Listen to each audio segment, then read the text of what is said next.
नमस्कार दोस्तों, आपके अपने YouTube चैनल स्टडी मंत्रा में आपका स्वागत है। साथियों, ह्यूमन एनाटॉमी से संबंधित ये चौथा वीडियो आपके लिए लेकर आए हैं, क्योंकि NHM एग्ज़ाम आने वाला है। उसके लिए ANM, GNM, CHO उनके लिए वीडियो काफ़ी इंपॉर्टेंट रहने वाला है।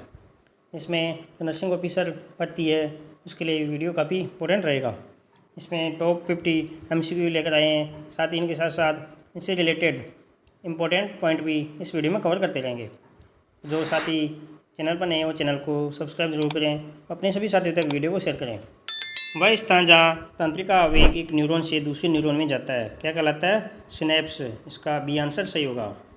सिनेप्स कितने प्रकार के होते हैं? दो प्रकार के, न्यूरल सिनेप्स और तंत्रिका पेशीय सिनेप्स। न्यूरोनल सिनेप्स जो कि दो न्यूरॉन के बीच स्थित होता है, और तंत्रिका पेशीय सिनेप्स जो कि एक न्यूरॉन और एक मांसपेशी कोशिका के बीच स्थित होता है।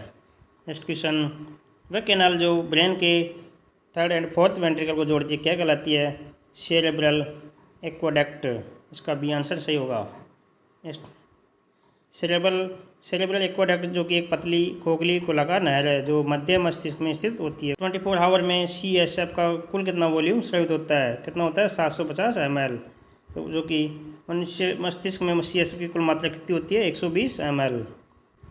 CSF पाया जाता है सब रेकनाइड स्पेस में। इसका ए आंसर सही होगा। नेक्स्ट क्वेश्चन, जब कोई व्यक्ति बैठा होता है तो उसका CSF प्रेशर कितना होता है? कितना होता है? 200 से 300 mm H2O। इसका सी आंसर सही होगा। नेक्स्ट क्वेश्चन, यदि कोई व्यक्ति बैठने की स्थिति में आता है तो CSF प्रेशर का पर क्या प्रभाव पड़ता है? क्या प्रभाव पड़ेगा? वह ज़्यादा हो जाता है। जब कोई व्यक्ति लेटने से बैठने की स्थिति में आता है तो उसका CSF मस्तिष्क में दबाव बढ़ता है। लेटे हुई स्थिति में CSF दबाव लगभग 15 सेमी H2O होता है। जब व्यक्ति बैठा होता है तो CSF दबाव 200 से 300 mm H2O के बीच होता है। नेक्स्ट क्वेश्चन, इनमें से किस एक को छोड़कर बाकी सभी से मस्तिष्क सिस्टम ब्रेन स्टेम बनता है? किससे? मेडुला ऑब्लोंगेटा को छोड़कर। पोन्स में, सेरिबेलम में, मिड ब्रेन में। इसको मेडुला ऑब्लोंगेटा को छोड़कर सभी से मस्तिष्क ब्रेन स्टेम बनता है। ये आंसर सही होगा। नेक्स्ट क्वेश्चन, एक वयस्क के मस्तिष्क का वजन लगभग कितना होता है? टोटल बॉडी वेट का 2%। औसत वजन जो कि लगभग 3 पाउंड, लगभग 1300 से 1400 ग्राम होता है। शरीर के वजन का लगभग 2%, और इस जन्म के समय मस्तिष्क का वजन लगभग 1 पाउंड होता है और बचपन में लगभग 2 पाउंड तक बढ़ जाता है। मस्तिष्क का आकार कितना होता है? लगभग 15 सेमी। वह कौन सी संरचना है जो मस्तिष्क के सेरेब्रम के सरफेस एरिया को अत्यधिक बढ़ा देती है? कौन से? गायरी। ये आंसर सही होगा। सेरेब्रल कॉर्टेक्स की सतह पर पाए जाने वाले उभार को गायरी, जबकि खांचे को सल्की कहा जाता है। उभार को क्या कहा जाता है? गायरी, और खांचे को सल्की। नेक्स्ट क्वेश्चन, श्रवण प्रांतस्था ऑडिटरी सेंसरी एरिया को सेरेब्रल कॉर्टेक्स किसमें पाया जाता है? टेम्पोरल लोब में। इसका डी आंसर सही होगा। सेरेब्रल कॉर्टेक्स जो कि मस्तिष्क का बाहरी पर रहता है, जो सेरेब्रम के ऊपर स्थित होती है। नेक्स्ट क्वेश्चन, घ्राण संवेदी क्षेत्र olfactory sensory area of cerebral और कॉर्टेक्स किसमें पाया जाता है? टेम्पोरल लोब में। इसका सी आंसर सही होगा। टेम्पोरल लोब मस्तिष्क का एक हिस्सा है जो अपने आसपास की दुनिया को समझने और उस पर प्रतिक्रिया करने के लिए अपनी इंद्रियों का उपयोग करने में मदद करता है। नेक्स्ट क्वेश्चन, टेम्पोरल लोब में पाया जाने वाला वर्निक्स एरिया को अन्य किस नाम से जाना जाता है? Sensory speech area. ये आंसर सही होगा। टेम्पोरल लोब में स्थित वर्निक्स क्षेत्र को ग्रहणशील भाषा केंद्र यानी रिसेप्टिव लैंग्वेज सेंटर या संवेदी भाषण केंद्र सेंसरी स्पीच एरिया के नाम से जाना जाता है। नेक्स्ट क्वेश्चन है, मस्तिष्क का कौन सा भाग जो बॉडी टेम्परेचर को नियंत्रित करता है? हाइपोथैलेमस। डी आंसर सही होगा। हाइपोथैलेमस मस्तिष्क का एक भाग है जो थैलेमस के नीचे स्थित होता है। हाइपोथैलेमस शरीर के तापमान के अलावा भूख, प्यास, नींद और कुछ हार्मोन के स्राव को भी नियंत्रित करता है।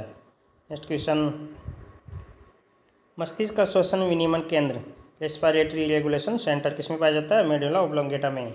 डी आंसर सही होगा। श्वसन को मस्तिष्क के मज्जा क्षेत्र में मौजूद एक विशेष केंद्र द्वारा नियंत्रित किया जाता है, जिसे श्वसन लय केंद्र कहा जाता है। नेक्स्ट क्वेश्चन है, वह कौन सी संरचना है जिसके द्वारा सेरिबेलम के दोनों हेमिस्फेयर अलग होते हैं? कॉर्पस कोलोजम। इसका ये आंसर सही होगा। कॉर्पस कोलोजम की लंबाई लगभग कितनी होती है? 10 सेमी, और सी आकार का होता है। इसका आकार तो होता है सी और लंबाई 10 सेमी। कॉर्पस कोलोसम मस्तिष्क के बीच में एक ऐसी संरचना है जो दाएं और बाएं गोलार्ध को जोड़ती है। यह संरचना तंत्रिका तंतुओं से बनी होती है। नेक्स्ट क्वेश्चन, स्पाइनल नर्व की कुल कितनी संख्या होती है? 31 पेयर, 31 पेयर्स। इसका डी आंसर सही होगा। रीढ़ की हड्डी से निकलने वाली तंत्रिकाएँ कौन कौन सी होती है? ग्रीवा तंत्रिकाएँ जिनमें 8 जोड़ी होती है, वक्षीय तंत्रिकाएँ जो कि 12 जोड़ी होती है, कटीय तंत्रिकाएँ जो कि 5 जोड़ी होती है, त्रिक तंत्रिकाएँ जो कि 5 जोड़ी होती है और अनुत्रिक तंत्रिकाएँ जो कि 1 जोड़ी होती है। वह कौन सी कपाल तंत्रिका है जो मस्तिष्क को सेंसेशन ऑफ स्मेल की अनुभूति कराती है? Olfactory nerve. इसका डी आंसर सही होगा। गंध की अनुभूति कौन सी कराती है? Olfactory nerve. गंध की अनुभूति के लिए मस्तिष्क तक जानकारी पहुंचाने वाली कपाल तंत्रिका कौन सी होती है? घ्राण तंत्रिका। नेक्स्ट क्वेश्चन, वह कौन सी कार्नियल नर्व जो आँख की सुपीरियर ओब्लिक मसल्स को सप्लाई करती है? Trochlear nerve. ये आंसर सही होगा। ट्रोक्लियर तंत्रिका जो कि कपाल तंत्रिका 4 या CN4 के रूप में जाना जाता है, एक मोटर आंदोलन तंत्रिका है जो आप मस्तिष्क के आँखों की गति को नियंत्रित करने वाली मांसपेशियों में से एक को संकेत भेजती है। लार्जेस्ट क्रेनियल नर्व कौन सी होती है? ट्राइमेजिनल नर्व। इसका सी आंसर सही होगा। कपाल तंत्रिकाओं में सबसे बड़ी तंत्रिका कौन सी होती है? ट्राइमेजिनल तंत्रिका, जिसे कपाल तंत्रिका 5 या CN5 भी कहा जाता है। CN का मतलब होता है क्रेनियल नर्व। इनमें से ट्राइमेजिनल तंत्रिका की शाखाएं नहीं है। कौन सी नहीं है? Trochlear nerve. तो ऑप्थेलिक नर्व जो कि आँख, ऊपरी पलक और माथे से संवेदनाओं को नियंत्रित करती है, V1। और मैक्सिलरी नर्व V2 जो कि निचली पलक, गाल, नथुने, ऊपरी होठ और अधूरी और ऊपरी मसूड़े में संवेदनाओं को नियंत्रित करती है। और मैंडिबुलर V3 ये जबड़े, निचले होठ, निचले मसूड़े और चबाने के लिए उपयोग की जाने वाली कुछ मांसपेशियों में संवेदनाओं को नियंत्रित करती है। इस प्रकार इसका नहीं पूछा तो इसका ये आंसर होगा।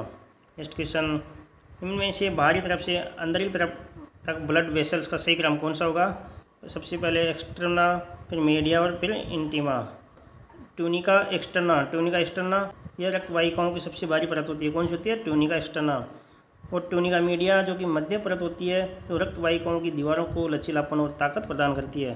और ट्यूनिका इंटरमा जो कि रक्त वाहिकाओं की सबसे भीतरी परत होती है, जो रक्त के संपर्क में रहती है। ब्लड वेसल की कौन सी टिश्यू लेयर जो स्मूथ मसल को और इलास्टिक टिश्यू से बनी होती है? कौन सी होती है? Tunica media. ये आंसर सही होगा। रक्त वाहिकाओं की वह परत जो चिकनी मांसपेशियों और लोचदार ऊतक से बनी होती है, ट्यूनिका मीडिया कहलाती है। नेक्स्ट क्वेश्चन, हृदय का राइट एंट्रीवेंट्रिकुलर वाल्व कौन सा है? ट्राइकुस्पिड वाल्व, ट्राइकुस्पिड वाल्व जो दाएं आलिंद और दाएं नीले के बीच में स्थित होता है। कहाँ होता है? दाएं आलिंद और दाएं नीले के बीच में। नेक्स्ट क्वेश्चन, लेफ्ट एट्रियम से लेफ्ट वेंट्रिकल में रक्त के प्रवाह को रोकने वाला वाल्व कौन सा होता है? Mitral valve. सी आंसर सही होगा। हृदय में 4 वाल्व होते हैं। कौन से होते हैं? ट्राइकुस्पिड वाल्व दाएं आलिंद और दाएं नीले के बीच स्थित होता है। पल्मोनरी वाल्व जो कि दाएं नीले और फुफ्फुसीय धमनी के बीच स्थित होता है। माइट्रल वाल्व जो कि माइट्रल वाल्व या बाइस्पिड वाल्व बाएं आलिंद और बाएं नीले के बीच में स्थित होता है। और एरोटिक वाल्व जो कि बाएं नीले और महाधमनी के बीच स्थित होता है। कोर्डेट टेंडिनिया में किस में पाया जाता है? हार्ट में। इसका बी आंसर सही होगा। कोर्डेट टेंडिनिया मस्तिष्क के नीले, पैरों के जोड़ हृदय के नीले में पाए जाते हैं। कहाँ पाया जाता है ये? मस्तिष्क का नीले, पैरों का जोड़ और हृदय के नीले में। ये हृदय के नीले में पाए जाते हैं जहाँ एंट्रीवेंट्रिकुलर वाल्व ट्राइकुस्पिड और बाइस्पिड वाल्व को पेपिलरी मांसपेशियों से जोड़ते हैं। Next question, pacemaker of heart किसे कहा जाता है? SA node. SA नोड को पेसमेकर ऑफ हार्ट कहा जाता है, यानी कि सिनोएट्रियल नोड। SA नोड यानी सिनोएट्रियल नोड। हृदय का प्राकृतिक pacemaker sinoatrial node SA node कहा जाता है, जो दाएं आलिंद की दीवार में स्थित होता है और हृदय की धड़कन को नियंत्रित करता है। हृदय की धड़कन को कौन नियंत्रित करता है? SA नोड, जिसे पेसमेकर ऑफ हार्ट कहा जाता है। सिनोएट्रियल नोड जो कि हृदय के भीतर एक विशेष प्रकार का ऊतक है जो विद्युत आवेग उत्पन्न करता है और हृदय के धड़कने की गति को निर्धारित करता है। नेक्स्ट क्वेश्चन, धमनी और शिरा को जोड़ने वाली रक्त वाहिकाएं कौन सी है? कैपिलरी वाहिकाएं। धमनी और शिरा को जोड़ने वाली रक्त वाहिकाएं केशिकाएं होती है। कौन सी होती है? केशिकाएं। केशिकाएं धमनियों से रक्त को लेकर शिराओं में वापस लाती है। बोमेन्स कैप्सूल किस में पाया जाता है? किडनी में। Bowman capsule. इसका डी आंसर सही होगा। बोमन कैप्सूल जो कि स्तनधारियों के गुर्दे में नेफ्रॉन नामक संरचना की शुरुआत में और एक कप के आकार की थैली में होता है, जो रक्त को छानकर मूत्र बनाने की प्रक्रिया में पहला कदम उठाती है।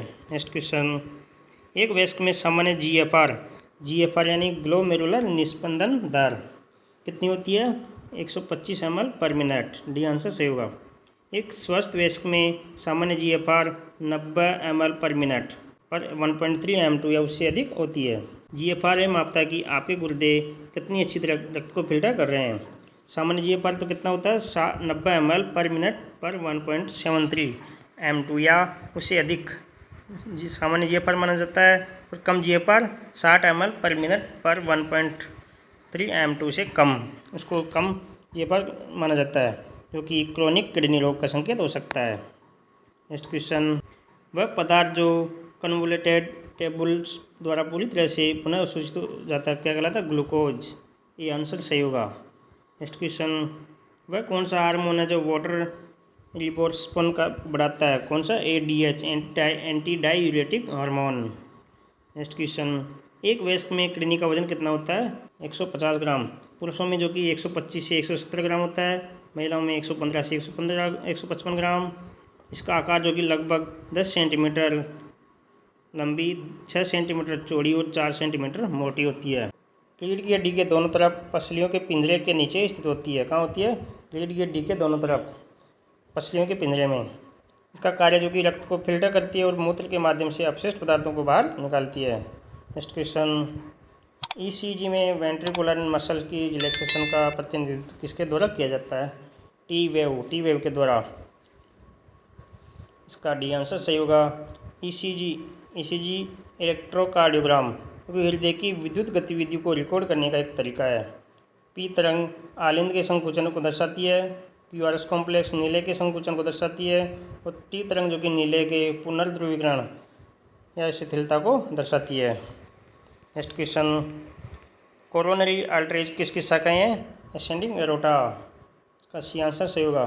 कोरोनरी धमनियाँ यानी कोरोनरी आर्टरीज आरोही महाधमनी असेंडिंग एरोटा की शाखाएं हैं जो हृदय की मांसपेशियों को ऑक्सीजन युक्त रक्त पहुंचाती है। Next question, circle of Willis किस ऑर्गन को सप्लाई की जाती है? मस्तिष्क को। इसका बी आंसर सही होगा। विलिस का चक्र, इसे विलिस सर्कल, विलिस का लूप, सेरेब्रल धमनी सर्कल और विलिस बहुभुज भी कहा जाता है। एक संचार एनास्टोमिसिस है जो मनुष्यों सहित सरीसृपों, पक्षियों और स्तनधारियों में मस्तिष्क और आसपास की संरचनाओं को रक्त की आपूर्ति करता है। नेक्स्ट क्वेश्चन, शरीर में सबसे बड़ी शिरा कौन सी होती है? Inferior vena cava. इसका बी आंसर सही होगा। सुपीरियर वेना कावा जो कि सिर, गर्दन और दोनों ऊपरी अंगों से ऑक्सीजन रहित रक्त को हृदय तक पहुंचाती है। और इन्फीरियर वेना कावा जो शरीर के निचले हिस्से से ऑक्सीजन रहित रक्त को हृदय तक पहुंचाती है। नेक्स्ट क्वेश्चन, इनमें से स्प्लीन के कार्य क्या T and B लिम्फोसाइट्स होते हैं?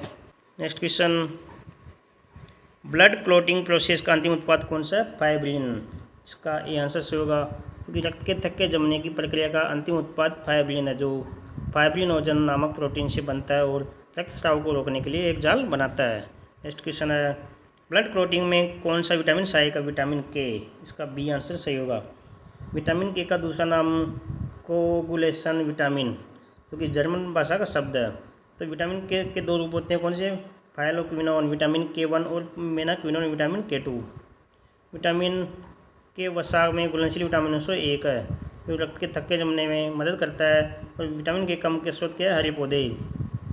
विटामिन के का सिंथेटिक रूप क्या है? Menadione. Next question, blood clotting factor 9 क्या है? Christmas factor.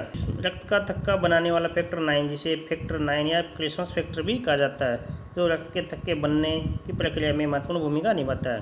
फैक्टर 9 की कमी से क्या होता है? Haemophilia B. फैक्टर 9 के इंजेक्शन का उपयोग किसमें किया जाता है? हीमोफीलिया बी के इलाज के लिए किया जाता है। नेक्स्ट क्वेश्चन, ह्यूमन ब्लड में सामान्य प्लेटलेट की मात्रा कितनी होती है? 1,50,000 से 4,50,000 प्रति mm3। इसका बी आंसर सही होगा। मानव रक्त में सामान्यतः प्रति माइक्रोलीटर में 1,50,000 से 4,50,000 प्लेटलेट होती है। और 4,50,000 से ज़्यादा प्लेटलेट होने पर थ्रोम्बोसाइटोसिस नामक स्थिति होती है। और 1,50,000 से कम होने पर थ्रोम्बोसाइटोपनिया। एक स्वस्थ वयस्क में WBC की कुल संख्या कितनी होती है? 4,000 से 11,000 प्रति mm की मतलब माइक्रोलीटर।